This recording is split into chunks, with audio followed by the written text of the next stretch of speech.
চতিয়াৰ ভিন্ন প্ৰান্তত অব্যাহত আছে বনৰীয়া হাতীৰ তাণ্ডৱ নিশা চতিয়াৰ ৰহথৰ গাঁৱত চলিল বন্য হস্তীৰ উপদ্ৰৱ কাজিৰঙা হস্ত সংযোজন এলেকাৰ পৰা খাদ্যৰ সন্ধানত নিশা ওলাই অহা এটা 15-20 জনীয়া বনৰীয়া হাতীৰ জাকে বিস্তৰ ক্ষতিসাধন কৰে ৰহথৰ গাঁৱৰ দীপডেকাৰ পৰিয়ালৰ বনৰীয়া হাতীৰ জাকটোৱে প্ৰায় 8 বিঘা মাটিৰ কটা আৰু মাৰি থোৱা ধান খাই নষ্ট কৰাৰ লগতে যথেষ্টখিনি আলু খেতিও নষ্ট কৰে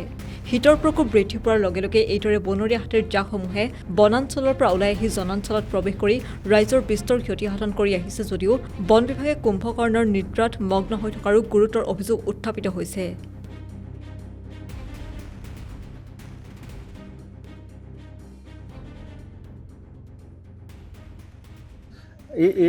বহুত বছৰ আগত আহিছিলে হাতীৰ জাক কিন্তু যোৱাকালি যি ইয়াত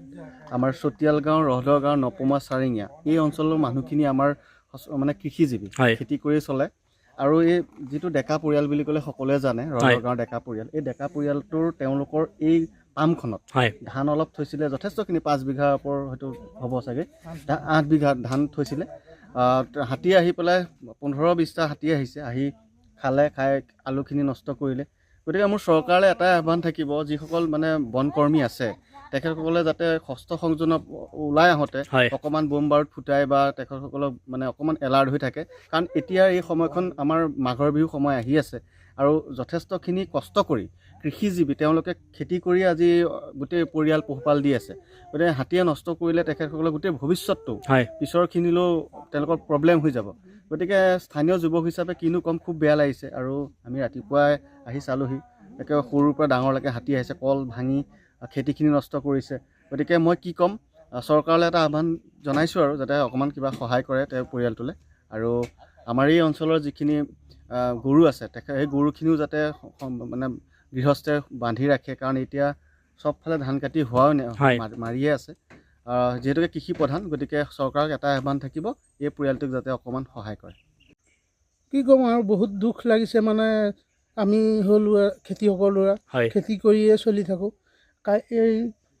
ইয়াত 8 বিঘা মাটিৰ ধান আছিলে 4 বিঘা মানে মেচিন দি কাটি আনি গুটি ধান থৈছিলোঁ আৰু 4 বিঘা মানে এনেকৈ বিটা কাটি আনি থৈছিলোঁ তাকে আজি মৰা কথা আছিলে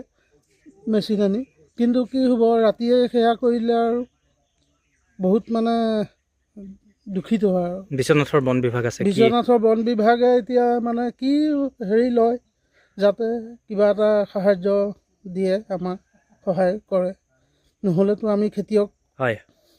খেতি কৰি চলি থকা মানুহ ঠিক আছে আৰুতো কিনো ক'ম যাতে আৰু দ্বিতীয়বাৰ গাঁৱত তেনেকুৱা নহয় তাৰ কাৰণেও যাতে কিবা এটা হেৰি কৰে ব্যৱস্থা ল'ব লাগে ঠিক আছে জামুগুৰিহাটৰ পৰা Anowar Ahmed news desk report